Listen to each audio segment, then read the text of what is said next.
ಮಿತ್ರರೇ ನಮಸ್ಕಾರ. ಮಿತ್ರರೇ, ನರೇಂದ್ರ ಮೋದಿ ಅವರು 3ನೇ ಬಾರಿಗೆ ಈ ದೇಶದ ಪ್ರಧಾನಿಯಾಗಿ ಅಧಿಕಾರವನ್ನು ಸ್ವೀಕರಿಸ್ತಾ ಇದ್ದಾರೆ. ಈ ಹಿಂದೆ ನೆಹರು ಹೆಸರಿನಲ್ಲಿ ಈ ದಾಖಲೆ ಇತ್ತು. ಇದನ್ನು ನರೇಂದ್ರ ಮೋದಿ ಅವರು ಸರಿಸಮ ಮಾಡ್ತಾ ಇದ್ದಾರೆ. ನೆಹರು ಅವರಿಗೂ ಕೂಡ 3 ಬಾರಿ ಸತತವಾಗಿ ಈ ದೇಶದ ಪ್ರಧಾನಿಯಾಗುವಂಥ ಅವಕಾಶ ಸಿಕ್ಕಿತ್ತು. ಈಗ ಮೋದಿ ಅವರಿಗೂ ಕೂಡ ಸಿಗ್ತಾ ಇದೆ. ಮಿತ್ರರೇ, ಈ ವಿಚಾರವನ್ನು ಹೇಳಿದಂತಹ ಸಂದರ್ಭದಲ್ಲಿ ಅನೇಕರು ಬೇರೆ ಬೇರೆ ರೀತಿಯ ಕಾಮೆಂಟ್ಗಳನ್ನು ಮಾಡ್ತಾರೆ. ನೆಹರು ಅವರೆಲ್ಲಿ? ನೆಹರು ಅವರು ಸತತವಾಗಿ 3 ಬಾರಿಗೆ ಅಧಿಕಾರ ಹಿಡಿದಿದ್ರು. ಜೊತೆಗೆ ಅವ್ರದ್ದು 2/3 ಮೆಜಾರಿಟಿಯ ಗವರ್ನಮೆಂಟ್ ಆಗಿತ್ತು. ನರೇಂದ್ರ ಮೋದಿ ಅವರು 3ನೇ ಬಾರಿಗೆ ಅಧಿಕಾರಕ್ಕೆ ಬರ್ತಾ ಇದ್ದಾರೆ. ಆದರೆ ಅವ್ರದ್ದೇನು ಪೂರ್ಣ ಬಹುಮತದ ಸರ್ಕಾರ ಅಲ್ಲ, ಒಂದು ಕೊಯ್ಲೇಷನ್ ಗವರ್ನಮೆಂಟ್ ಮಾಡ್ತಾ ಇದ್ದಾರೆ. ಹೀಗೆಲ್ಲ ಚರ್ಚೆ ಆಗ್ತಾ ಇದೆ.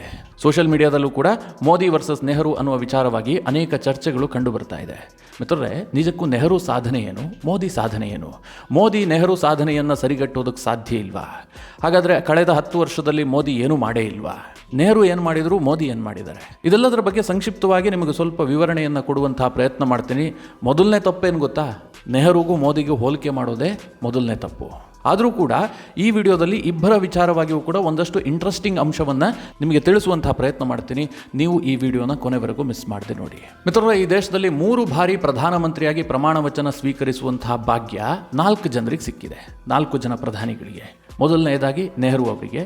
ನೆಹರು ಈ ದೇಶದಲ್ಲಿ 16 ವರ್ಷ 286 ದಿನಗಳ ಕಾಲ ಪ್ರಧಾನಿಯಾಗಿದ್ದರು. ಎರಡನೆಯದಾಗಿ ಇಂದಿರಾ ಗಾಂಧಿ ಅವರು ಕೂಡ 3 ಬಾರಿ ಪ್ರಧಾನಿಯಾಗಿ ಪ್ರಮಾಣ ವಚನವನ್ನು ಸ್ವೀಕರಿಸಿದ್ದಾರೆ. ಅವರು 15 ವರ್ಷ 350 ದಿನಗಳ ಕಾಲ ಈ ದೇಶದಲ್ಲಿ ಪ್ರಧಾನಿಯಾಗಿದ್ದರು. 350 ದಿನ ಯಾಕೆ ಎಕ್ಸ್ಟ್ರಾ ಕೇಳಬಹುದು ನೀವು? ಇಂದಿರಾ ಗಾಂಧಿ ಈ ದೇಶದಲ್ಲಿ ಎಮರ್ಜೆನ್ಸಿಯನ್ನು ಜಾರಿಗೆ ತಂದಿದ್ರು. ಹೀಗಾಗಿ ಒಂದು ಅವಧಿಯಲ್ಲಿ ಅವರು 5 ವರ್ಷಕ್ಕಿಂತ ಹೆಚ್ಚು ಪ್ರಧಾನಿಯಾಗಿದ್ದರು. ವಾಜಪೇಯಿಗೂ ಕೂಡ 3 ಬಾರಿ ಪ್ರಮಾಣ ವಚನವನ್ನು ಸ್ವೀಕರಿಸುವಂಥ ಅವಕಾಶ ಸಿಕ್ಕಿದೆ. 1996ರಲ್ಲಿ ಮೊದಲ ಬಾರಿಗೆ ಅವರು ಪ್ರಧಾನಿ ಆಗ್ತಾರೆ. ಆದರೆ ಆ ಸರ್ಕಾರ ಕೇವಲ 13 ದಿನಕ್ಕೆ ಕೊಲ್ಯಾಪ್ಸ್ ಆಗುತ್ತೆ. ಆನಂತರ 98ರಲ್ಲಿ ಮತ್ತೆ ಪ್ರಧಾನಿ ಆಗ್ತಾರೆ. ಆ ಸರ್ಕಾರ 13 ತಿಂಗಳಿಗೆ ಬಿದ್ದು ಹೋಗುತ್ತೆ. ಆನಂತರ 1999ರಲ್ಲಿ ಮತ್ತೆ ಆಯ್ಕೆಯಾಗಿ 4.5 ವರ್ಷಗಳ ಕಾಲ ಈ ದೇಶದ ಪ್ರಧಾನಿಯಾಗಿರ್ತಾರೆ. ಒಟ್ಟಾರೆಯಾಗಿ ವಾಜಪೇಯಿ ಅವರು 6 ವರ್ಷ 80 ದಿನಗಳ ಕಾಲ ಈ ದೇಶದಲ್ಲಿ ಪ್ರಧಾನಮಂತ್ರಿಯಾಗಿ ಅಧಿಕಾರ ನಡೆಸಿದರು.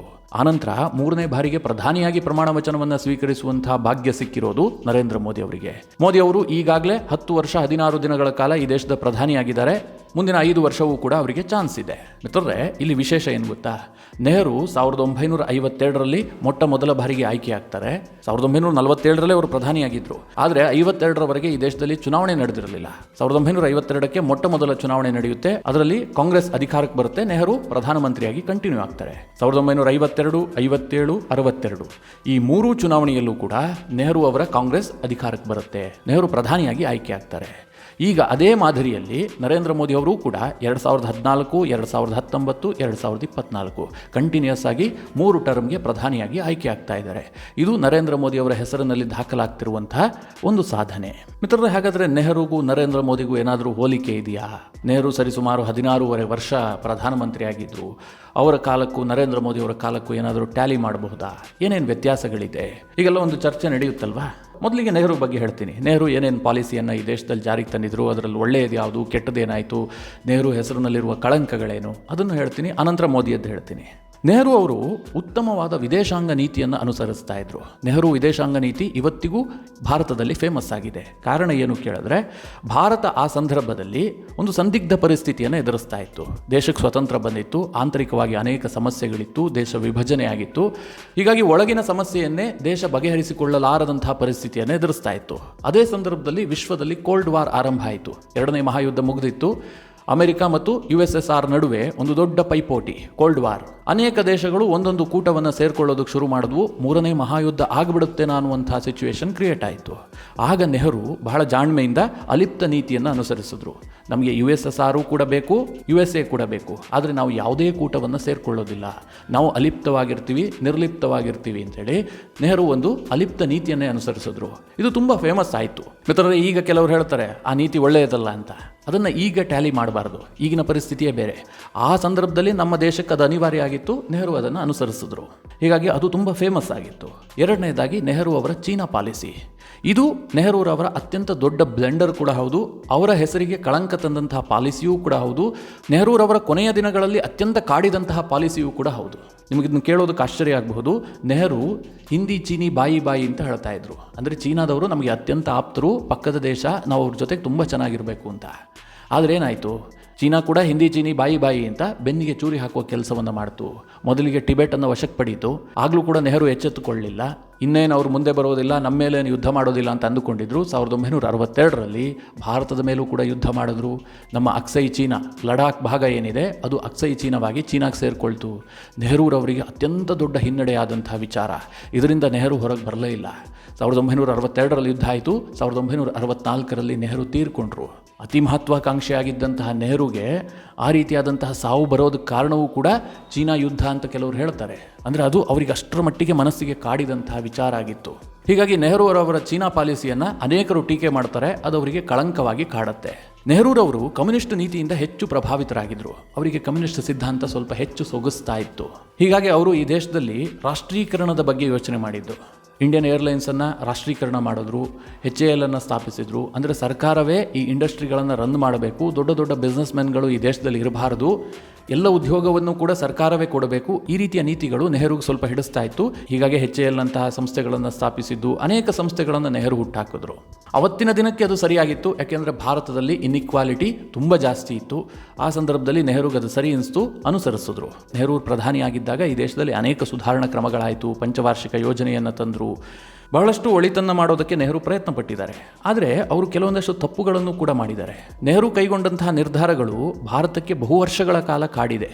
ಬಹು ವರ್ಷ ಅನ್ನೋದಕ್ಕಿಂತ ಬಹು ದಶಕಗಳ ಕಾಲ ಕಾಡಿದೆ. ಅದರಲ್ಲಿ ಕಾಶ್ಮೀರಕ್ಕೆ ಆರ್ಟಿಕಲ್ 370 ಕೊಟ್ಟಿದ್ದು, ತನ್ನ ಅತ್ಯಂತ ಆಪ್ತನಾಗಿದ್ದಂತಹ ಶೇಖ್ ಅಬ್ದುಲ್ಲಾಗೋಸ್ಕರವಾಗಿ ಒಂದು ಪ್ರಧಾನಿ ಹುದ್ದೆಯನ್ನೇ ಕ್ರಿಯೇಟ್ ಮಾಡಿಬಿಟ್ರು. ಕಾಶ್ಮೀರ ಭಾರತದ ಭಾಗ ಆಗಿರುತ್ತೆ, ಆದರೂ ಕೂಡ ಅದೊಂದು ಸ್ವತಂತ್ರ ದೇಶ ಅನ್ನುವ ರೀತಿಯಲ್ಲಿ ಅದಕ್ಕೊಂದು ಸ್ಥಾನಮಾನವನ್ನು ಕೊಟ್ಟರು.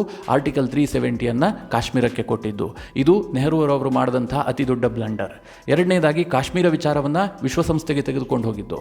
ಪಾಕಿಸ್ತಾನ ಭಾರತ ನಿರ್ಮಾಣ ಆದಂಥ ಸಂದರ್ಭದಲ್ಲಿ ಕಾಶ್ಮೀರದ ರಾಜನಾಗಿದ್ದಂಥ ಹರಿ ಸಿಂಗ್ ಸ್ವತಂತ್ರವಾಗಿ ಉಳಿಯೋದಕ್ಕೆ ಯೋಚನೆ ಮಾಡಿದ್ದ. ಆನಂತರ ಪಾಕಿಸ್ತಾನ ಯುದ್ಧಕ್ಕೆ ಬಂತು. ಆಗ ಹರಿ ಸಿಂಗ್ ಭಾರತದ ಜೊತೆಗೆ ವಿಲೀನ ಮಾಡೋದಕ್ಕೆ ಸಹಿ ಹಾಕಿದ. ಅದಾಗಲೇ ಪಾಕಿಸ್ತಾನ ಕಾಶ್ಮೀರದ ಮೇಲೆ ಯುದ್ಧ ಮಾಡ್ತಾ ಇತ್ತು. ಹರಿ ಸಿಂಗ್ಗೆ ಸೇರಿದಂತಹ ಅನೇಕ ಭೂಪ್ರದೇಶವನ್ನು ಪಾಕಿಸ್ತಾನ ವಶಕ್ಕೆ ಪಡೆದಿತ್ತು. ಆಗ ಸರ್ದಾರ್ ಪಟೇಲರು ಯುದ್ಧವನ್ನು ಆರಂಭಿಸ್ತಾರೆ. ಭಾರತದ ಸೇನೆ ಮುನ್ನುಗ್ಗಿ ಹೋಗ್ತಾ ಇರುತ್ತೆ. ಕಾಶ್ಮೀರದ ಅನೇಕ ಭೂಭಾಗವನ್ನು ಭಾರತ ವಶಪಡಿಸ್ಕೊಳ್ತಾ ಇರುತ್ತೆ. ಇನ್ನೇನು ಒಂದು 2 ದಿನ ನೆಹರು ಸುಮ್ಮನೆ ಇದ್ದಿದ್ರೆ ಈಗೇನು ಪಾಕ್ ಆಕ್ಯುಪೈಡ್ ಕಾಶ್ಮೀರ ಅಂತ ಕರಿತೀವಿ, POK, ಆ ಇಡೀ ಪ್ರಾಂತ್ಯ ಭಾರತದ ಪಾಲಾಗಿರ್ತಾ ಇತ್ತು. ಇವತ್ತು ಭಾರತ ಮತ್ತು ಪಾಕಿಸ್ತಾನದ ನಡುವೆ ಸಮಸ್ಯೆಯೇ ಇರ್ತಾ ಇರಲಿಲ್ಲ. ಆದರೆ ನೆಹರು ಏನು ಮಾಡ್ತಾರೆ, ಯುದ್ಧ ನಡೀತಿರುವಂತಹ ಸಂದರ್ಭದಲ್ಲೇ ವಿಶ್ವಸಂಸ್ಥೆಯ ಮೊರೆ ಹೋಗ್ತಾರೆ. ತಾನು ಜಾಗತಿಕ ನಾಯಕನಾಗ್ಬಿಡ್ತೀನಿ ಅಂತ ನೆಹರು ಅಂದುಕೊಂಡಿದ್ರು. ಆದರೆ ಅದರಲ್ಲಿ ನೆಹರು ಫೇಲ್ ಆಗಿಬಿಟ್ರು. ವಿಶ್ವಸಂಸ್ಥೆ ಏನು ಹೇಳುತ್ತೆ, ಯಥಾಸ್ಥಿತಿಯನ್ನು ಕಾಪಾಡಿಕೊಳ್ಳಿ, ಯಾರ್ಯಾರು ಎಲ್ಲಿದ್ದೀರೋ ಅಲ್ಲೇ ನಿಂತ್ಕೊಳ್ಳಿ ಅಂತ. ಹೀಗಾಗಿ ಭಾರತಕ್ಕೆ ಸೇರಬೇಕಾಗಿದ್ದಂತಹ ಬಹುದೊಡ್ಡ ಭೂಪ್ರದೇಶ ಪಾಕಿಸ್ತಾನದ ಹಿಡಿತದಲ್ಲಿದೆ. ಇದು ನೆಹರು ಹೆಸರಿಗೆ ಅಂಟದಂತಹ ಒಂದು ದೊಡ್ಡ ಕಪ್ಪು ಚುಕ್ಕೆ. ವಿಭಜನೆ ವಿಚಾರದಲ್ಲೂ ಕೂಡ ನೆಹರು ಕ್ರಮಗಳನ್ನು ಅನೇಕರು ಟೀಕಿಸ್ತಾರೆ. ಹೀಗೆ ಮಿತ್ರರೇ, ನೆಹರು ಆ ಕಾಲಖಂಡದಲ್ಲಿ ಅನೇಕ ವ್ಯತ್ಯಾಸಗಳನ್ನು ಮಾಡಿದ್ದಾರೆ, ಅನೇಕ ಒಳಿತನ್ನು ಕೂಡ ಮಾಡಿದ್ದಾರೆ. ದೊಡ್ಡ ನಾಯಕ, ಅದರಲ್ಲೇನು ಡೌಟ್ ಇಲ್ಲ. ಸತತವಾಗಿ 3 ಚುನಾವಣೆಯನ್ನು ಗೆದ್ದಿದ್ರು. 1964ರವರೆಗೂ ಕೂಡ ಈ ದೇಶದ ಪ್ರಧಾನಿಯಾಗಿದ್ದರು. ಈಗ ಮೋದಿಯ ವಿಚಾರಕ್ಕೆ ಬಂದುಬಿಡೋಣ. ಮೋದಿ ಯಾವ ರೀತಿಯಾದಂಥ ನೀತಿಯನ್ನು ಅನುಸರಿಸ್ತಾ ಇದ್ದಾರೆ? ಮೋದಿಯೂ ಕೂಡ ನೆಹರುವಿನಂತೆ ವಿದೇಶಾಂಗ ನೀತಿಯಲ್ಲಿ ಚಾಂಪಿಯನ್. ಅದನ್ನು ವಿರೋಧಿಗಳು ಕೂಡ ಒಪ್ಕೊಳ್ಳೇಬೇಕು. ಇವತ್ತು ವಿಶ್ವಮಟ್ಟದಲ್ಲಿ ಭಾರತದ ಸ್ಥಾನಮಾನ ಜಾಸ್ತಿ ಆಗಿದೆ, ಭಾರತದ ಗೌರವ ಜಾಸ್ತಿ ಆಗಿದೆ ಅಂತಂದರೆ ಅದಕ್ಕೆ ಮೋದಿಯವರ ಕೊಡುಗೆ ಬಹಳ ದೊಡ್ಡದಾಗಿದೆ. ಆದರೆ ಮೋದಿಯವರ ವಿದೇಶಾಂಗ ನೀತಿ ನೆಹರು ವಿದೇಶಾಂಗ ನೀತಿಗಿಂತ ಸ್ವಲ್ಪ ಭಿನ್ನವಾಗಿದೆ. ನೆಹರು ಅಲಿಪ್ತ ನೀತಿಯನ್ನು ಅನುಸರಿಸಿದ್ರು. ಮೋದಿ ಸ್ವಲ್ಪ ಬೇರೆ ರೀತಿಯಾದಂತಹ ನೀತಿಯನ್ನು ಅನುಸರಿಸ್ತಾ ಇದ್ದಾರೆ. ಈಗಲೂ ಕೂಡ ಭಾರತ ಯಾವುದೇ ಗುಂಪನ್ನಾಗಲಿ ಯಾವುದೇ ಯುದ್ಧಕ್ಕಾಗಲಿ ಸೇರ್ಕೊಳ್ತಾ ಇಲ್ಲ.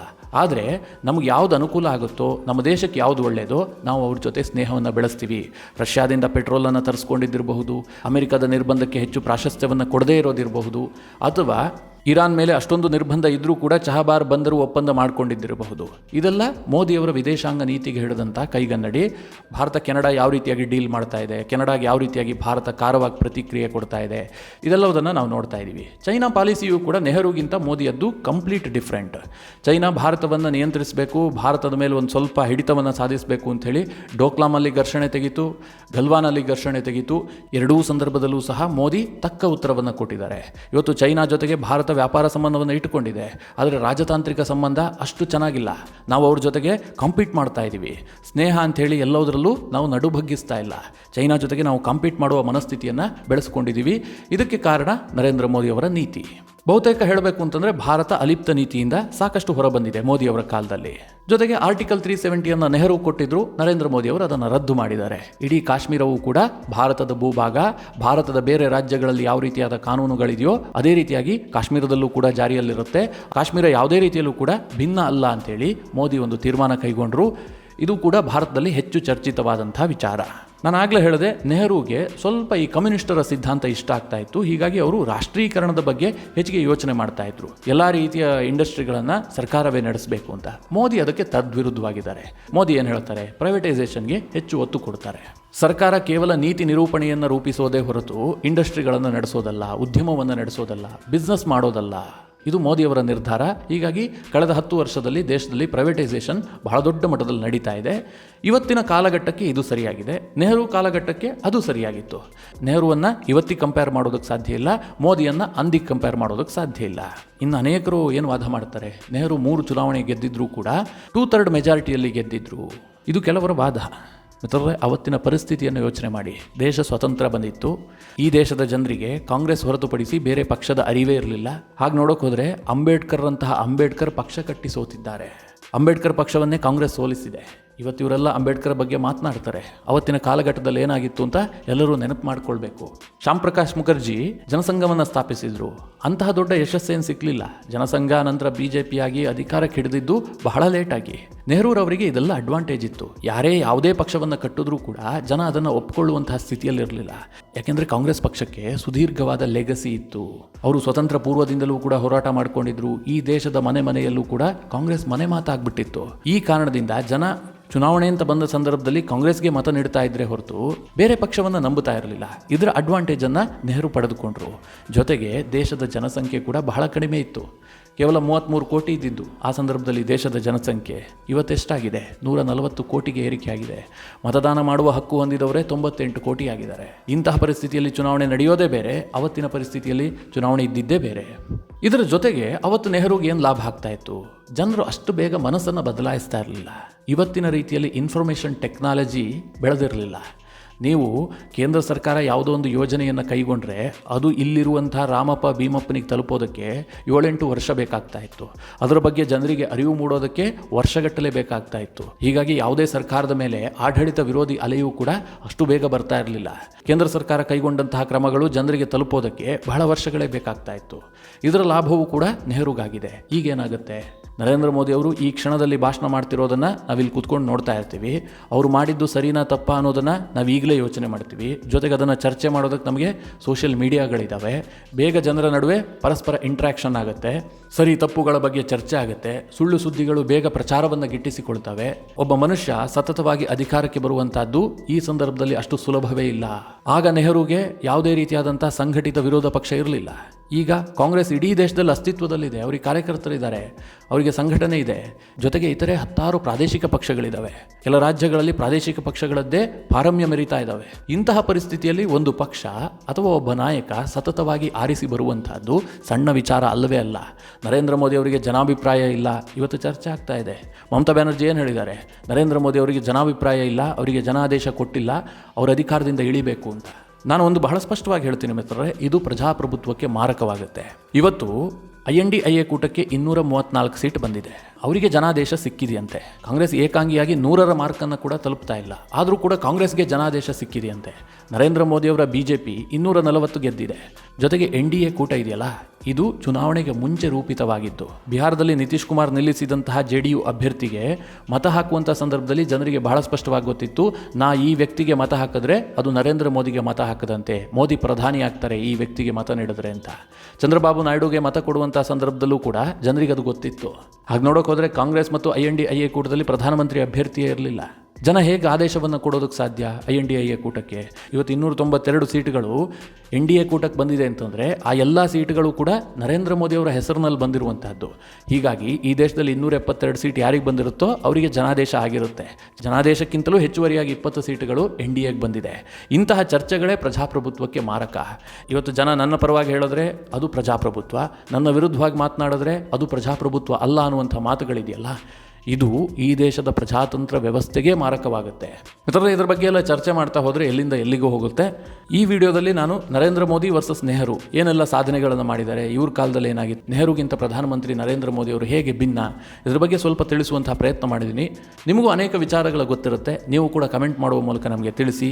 ಹಾಗೆ ನಿಮಗೆ ಈ ವಿಡಿಯೋ ಇಷ್ಟವಾದರೆ ಲೈಕ್ ಮಾಡಿ. ಜೊತೆಗೆ ನೀವಿನ್ನೂ ನಿಮ್ಮ ನೆಚ್ಚಿನ ಸಂಸ್ಕಾರ ಸೌರಭ ಯೂಟ್ಯೂಬ್ ಚಾನಲ್ನ ಸಬ್ಸ್ಕ್ರೈಬ್ ಮಾಡಿಲ್ಲ ಅಂತಾದರೆ ಈ ಕೂಡಲೇ ಸಬ್ಸ್ಕ್ರೈಬ್ ಮಾಡಿ. ಮುಂದಿನ ಎಲ್ಲ ಅಪ್ಡೇಟ್ಗಳ ನೋಟಿಫಿಕೇಷನ್ಗಾಗಿ ಬೆಲ್ ಐಕಾನ್ ಒತ್ತಿ.